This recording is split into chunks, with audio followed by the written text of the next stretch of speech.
Is your Chevy Spark's alarm randomly going off? Let's troubleshoot the most common culprits, starting with the door and hood switches. These magnetic sensors trigger the alarm if a door or hood isn't fully closed. A misaligned or corroded switch can cause false alarms. Visually inspect the switches for damage or misalignment. A quick DIY fix involves cleaning any corrosion with electrical contact cleaner. You can also test the switch using a multimeter to check for continuity when the door or hood is closed. If there's no continuity, the switch needs replacing.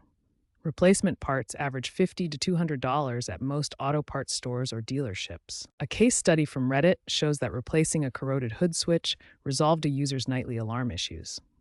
If the door and hood switches aren't causing the alarm issues, check your key fob and vehicle battery next.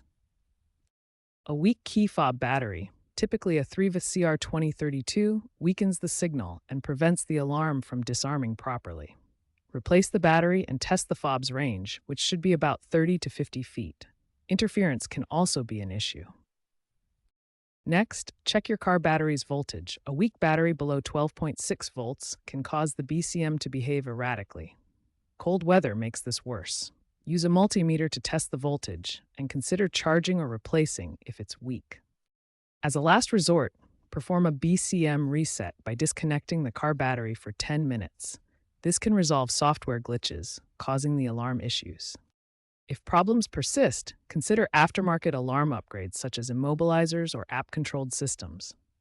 For example, Chevy Spark owners increasingly use apps like My Chevrolet for remote diagnostics, which can alert users to alarm faults before they escalate.